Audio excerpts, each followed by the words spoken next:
Hi, I'm Jane Grogan. I'm the module coordinator for literary genre, the art of criticism and the craft of writing.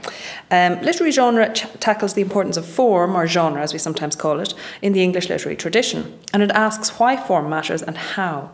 So we cover things like prose, drama and poetry, of course. And then we look at more specific sort of articulations of form within each of those. So within prose we look at the short story, in drama we look at tragedy or comedy, and in poetry we look at sonnets and lyric poetry and so on. The basics are that it's one lecture a week and you have one workshop, so you have 2 hours teaching a week. The lecture will cover sort of quite broad issues relating to the particular genres, and the workshops then are focused on close readings. So these are, I suppose, smaller opportunities for you to try out critical readings of particular texts, maybe to try out some of these readings amongst your peers and to pause a little longer over some of the things that will have come up in the lectures earlier in the week.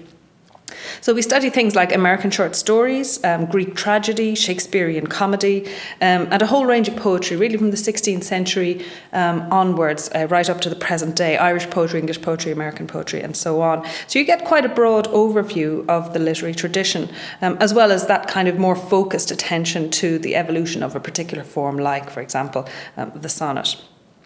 So the aim of the module as a whole is to be a sort of a stepping stone for your whole degree, so that for every other module that you take on after that, that you will be able to be alert to the ways in which texts are being shaped by form or genre in various kinds of ways. And sometimes that's really basic. So the idea that if you're going to read an epic poem, that it's going to be very long, or that a tragedy is not going to exactly have a happy ending. But there's also much more sort of intricate or sophisticated ways in which genre shapes texts. So the way in which the shape of a sonnet, for example, lends itself to argumentative thought, or to trying out particular ideas or positions rather than simply reflecting in a looser way.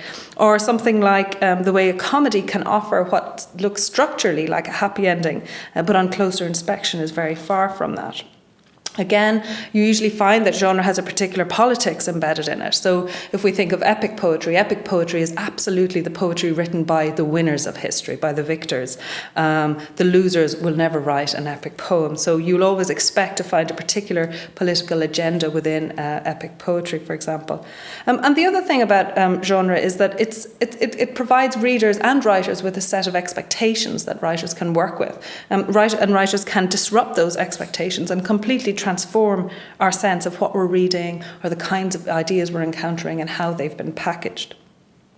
So one of the things that students will do in this module is that they learn about genre from the point of view of the writer as well as the critic. And we've built in sort of creative writing elements as well as critical writing elements to the module. And the idea really is that having learnt the theory, if you like, of the genre and looked at particular instances of it, that you then try it out for yourself and you get to see how writers themselves use genre, how it can be a help and sometimes a hindrance to them too.